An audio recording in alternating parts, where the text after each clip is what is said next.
What's the one thing you dread most about your job? For many, that could be asking for a salary rise, even if you believe you deserve it. According to experts, there's a right and a wrong way to ask your boss for a wage increase, and you should start by being prepared, such as compiling your successes over the past year to boost your case.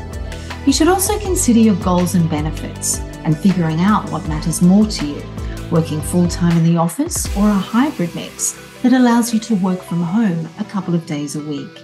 But how do you begin and ensure that you start 2024 with a welcome boost to your income? Welcome to Pocketful of Dirhams. I'm Felicity Glover, the personal finance editor at The National. Joining me today is John Armstrong, founder and managing director of recruitment specialist JCA Associates, who's here to offer his advice on how to ask for a salary rise.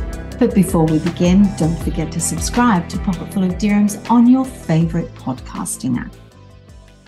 Welcome to Pocketful of Dirhams, John. Thanks for having me, Felicity. Great to be here. So I would have to say that one of the things I dread most and always have is to ask for a salary rise. Why is that? Why is it such a difficult question to ask your boss, and why do so many people avoid it? Yeah, money is always a bit of a tricky subject. I guess in some ways it's a cultural thing. Maybe some cultures are more confident and comfortable about discussing money than others. But yeah, I would agree with you. Where I'm from in the UK, people are a little bit perhaps secretive about their financial situation. And when the topic of either borrowing money or perhaps or simply just asking for a pay rise, it's often a difficult topic. Yeah, it is. And that's one thing we're trying to change. We've just introduced a new feature in October called My Salary, and we're trying to get people to talk about their salaries, because I think that younger generations, for example, Gen Z is a good cohort to mention here. They're much more open about talking about their salaries. And I think the sooner we stop this sort of cultural kind of stigma about it, this taboo about salaries, that perhaps people will start being much more comfortable about not only discussing their salaries, but also asking for a salary rise if they deserve it. Yeah, absolutely. Yeah, my daughter is almost 25 and she's quite open about money. And when she feels she's undervalued at work, she's not shy to have that conversation. So yeah, it's a positive step. Ultimately, we spend a lot of time at work and we should be rewarded for that. Yeah, absolutely. So can you tell me, what's the outlook for salaries in 2024? Well, I'd say it's pretty positive compared to, say, this year. I work specifically in the tech recruitment sector, and a lot of the clients that we've traditionally worked with over the years have been a bit less active this year in hiring. So a lot of them have put recruitment on ice or have just frozen many of the roles. Some have even made redundancies. But certainly during this quarter, we've seen a much more significant uplift in the amount of vacancies coming through. There is a big demand coming through for next year as companies plan for 2024. So I think in some cases, there's a lot of competition in certain skill sets, and that therefore is one of the drivers for salary increases. Another one, of course, is simply cost of living. It's difficult to ignore the cost of, say, housing, for instance. It's gone up significantly in the UAE in the last couple of years since COVID. So yeah, there's a couple of reasons for it. One is a demand, and secondly is a cost of living, I would say.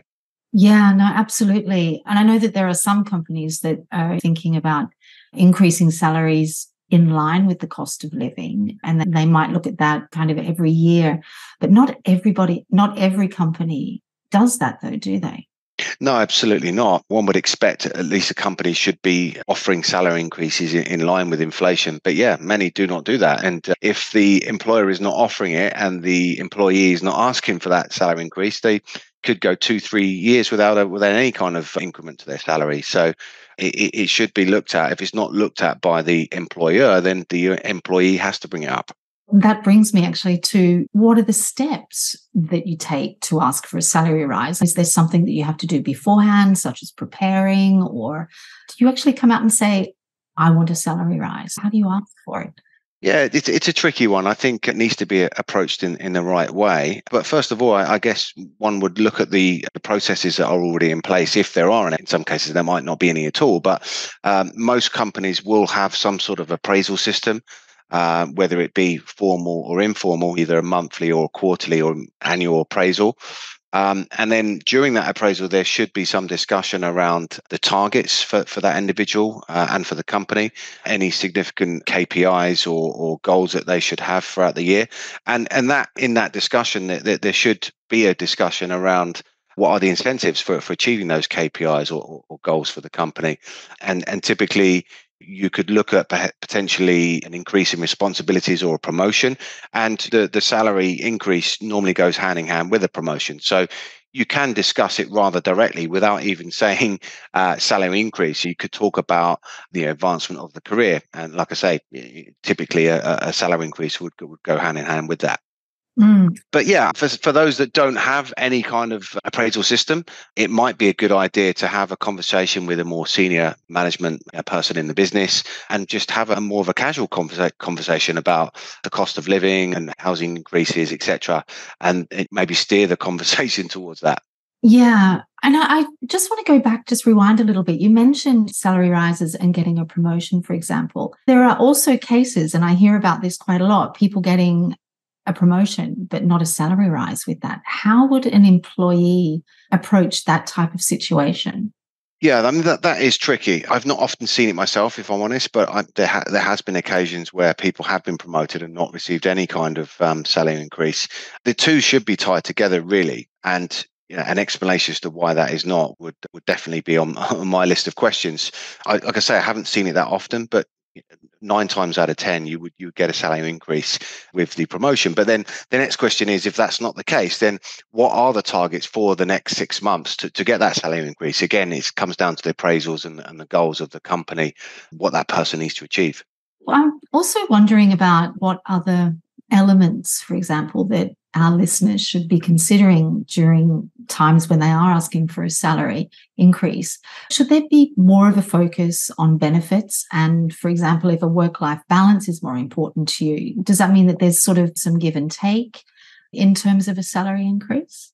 Absolutely. Yeah. I often speak to some of my clients who I've hired individuals for, and in some cases, they're quite aware that they could themselves get a job in a competitor or a similar business and get maybe 20-25% more than what they're currently getting. Some of those individuals also realize that actually it's not just about the money, because they've been with the company for a very long time and they've been looked after. So we could point to perhaps 2 or 3 years ago when the COVID problems were here, and some companies drastically reduced people's salaries. Some companies even laid people off completely, which was very unfortunate. And other organizations simply kept everybody on 100% salaries. So that's the first thing to point to, is how have you been looked after during a crisis? But as you said, work-life balance and lots of other benefits. If you talk about the other benefits specifically, I've seen occasions where some companies will look at the allowances of the candidate spouse. Very unusual, but I have seen it. So, for example, a candidate gets a job in a company and has 3 kids. The organisation will say, well, does your wife or husband have schooling allowance with the company they're with? And if they do, then they won't pay them a schooling allowance. So they're not getting 2 lots of schooling allowance. That is unusual, but again, not all companies pay schooling fees at all. Another thing to look at would be flight tickets. So not every single company out there will pay flight tickets for candidate plus family. And if you look at perhaps an individual with a wife or husband and 3 kids, that benefit of just the extra 3 flights a year could be worth as much as 15,000 dirhams a year. So these are all things to be considered. But yeah, certainly, again, work-life balance. I've mentioned it to a few people. Why would you want to go and move to another company for 15-20% pay increase when actually you're very happy where you are, and you might end up with a much worse boss and a less pleasant working environment, let's say. Yeah, no, absolutely. That's definitely an important consideration. And that also brings me to job seekers as opposed to people already working within a company. So if I'm looking for a job, I've been out of a job for a couple of months or whatever, hypothetically, would I approach salary negotiations in a different way compared with somebody who's already in a job and it's maybe their yearly review? Well, you shouldn't really. You should look at what your last paycheck was, I would suggest. Of course, for individuals that have been looking for a bit longer and perhaps a bit more eager to work, let's say, than others, that they might be a bit more flexible in terms of salary. But I think the problem with that is you might end up taking a lot less and then end up in 6 months' time seeing what you're really worth and then moving companies again. So I would advise against that. It's knowing your worth and trying to kind of stick to that level rather than being too flexible in your expectations. But for someone that's moving, you should be aiming for somewhere between 10 and 15% as a salary increase. I think that's what we advise all of our candidates when they're switching jobs. Some, of course, have less realistic expectations. They'll ask for 40% pay increase, and that isn't realistic. So yeah, you've got to ask yourself why you're moving jobs or want to move jobs in the first place. You also mentioned knowing your worth. How do people know that? Is that based on, of course, that would be based on years of experience, but also what else would come into that equation? Well, yeah, years of experience is important, but it's the quality of experience as well. If I was hiring for my team here, if someone's been in the job for 3 years and has achieved a lot more than someone that's been in the job for 10 years, then I'd probably go for the person who's got 3 years of experience rather than one who's got 10. So it's not just the duration of your expertise, but there's other factors to consider as well. And the best way to get a real gauge of what the market is paying is obviously there are plenty of jobs online, but speak to a recruiter, speak to a specialist recruiter in your industry. If you're an accountant, speak to an accounting and finance recruiter and get some advice for them and see what the market's paying, because a recruiter will be speaking to many different companies on a day-to-day basis, so that they'll have a very good overview of what your worth is. Okay, brilliant. Well, thank you, John. I think perhaps we should all get recruitment advisors to negotiate our salaries, especially for those people who don't like that, sort of who want to avoid that difficult question, maybe. Yeah, of course. Recruiters are impartial. That's a good thing. So they're not aligned to one candidate or one company. They can give a kind of a holistic view of the whole market. And obviously anything that's discussed is confidential. So it's a good way to start. Thank you this week to recruitment specialist John Armstrong of JCA Associates. If you would like advice on your personal finance issues, you can write to me at pf@thenationalnews.com. And remember, PF stands for personal finance. Please do subscribe to Pocketful of Dirhams on your favourite podcasting app to receive updates. And also leave us a review so we know what you think. This episode was produced by Arthur Edison and Jewel Farid. And I've been your host, Felicity Glover.